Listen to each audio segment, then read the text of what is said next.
شکریہ جناب امجد صاحب. سب سے پہلے میں اپنی طرف سے اور دوسرے جو شعراء آئے ہیں ان کی طرف سے آپ کو اور کفایت صاحب آپ کو اور ڈی صاحب کو جو اس پروگرام کے آرگنائزرز ہیں ان کو مبارکباد دیتا ہوں کہ آپ نے ضلع کرما میں مشاعروں کی جو بنیاد ڈالی ہے وہ بھی ایک ایسی جگہ پہ بہت ہی خوبصورت جگہ پہ. امید ہے کہ یہ سلسلہ چلتا رہے گا.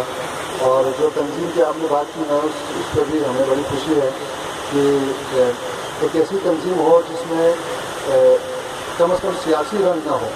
ایسی تنظیم ہم چاہتے ہیں کہ ایک ایسی تنظیم یہاں بنے اور ہم سے جو تعاون آپ چاہتے ہیں وہ کرنے کے لیے انشاءاللہ ہم تیار رہیں گے. اور محکمہ سیاحت کا ہم شکریہ ادا کرتے ہیں کفایت صاحب آپ کا کہ آپ نے اس خوبصورت جگہ پہ مشاعرے کا انعقاد کیا وہ کہ کوئی اور تقریب بھی ہو سکتی تھی. اور ساتھ میں ڈی صاحب یہاں موجود ہے اور علاقے کے ذمہ لوگ ہیں, اس کے علاوہ سیاسی لوگ بھی ہیں.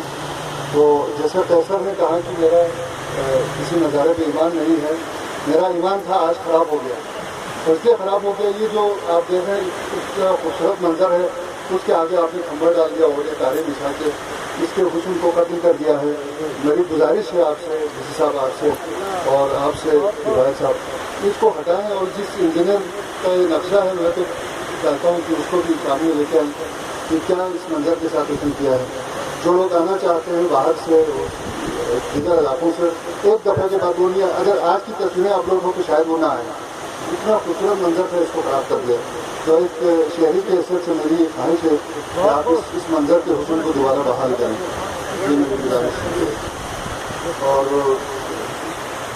کچھ شعر غزل سے کہ جی سکتے ہیں مر سکتے ہیں, جی سکتے ہیں مر سکتے ہیں پیار میں کچھ بھی کر سکتے ہیں. جی سکتے ہیں مر سکتے ہیں پیار میں کچھ بھی کر سکتے ہیں. اور ہم کو شہروں میں مت ڈھونڈے, ہم کو شہروں میں مت ڈھونڈے, صحراؤں میں ڈر سکتے ہیں, صحراؤں میں ڈر سکتے ہیں. اور تیری خاطر جینے والے, تیری خاطر جینے والے تیری خاطر مر سکتے ہیں, تیری خاطر مر سکتے ہیں. اور اتنے بھی مجبور نہیں ہم, جیسا اتنے بھی مجبور نہیں ہم ٹھنڈی آہیں بھر سکتے ہیں. اتنے بھی مجبور نہیں ہم ٹھنڈی آہیں بھر سکتے ہیں.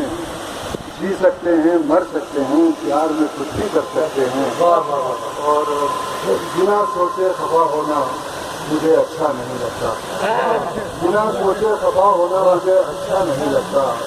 اچانک بے وفا ہونا مجھے اچھا نہیں لگتا, اچانک بے وفا ہونا مجھے اچھا نہیں لگتا. اچانک بے وفا ہونا مجھے اچھا نہیں لگتا. اور کسی سے بھی نہیں ملتا ہوں اب یہ سوچ کر یارو, کسی سے بھی نہیں ملتا ہوں اب یہ سوچ کر یارو, کسی سے بھی جدا ہونا مجھے اچھا نہیں لگتا. کسی سے بھی نہیں ملتا ہوں اب یہ سوچ کر یارو, کسی سے بھی جدا ہونا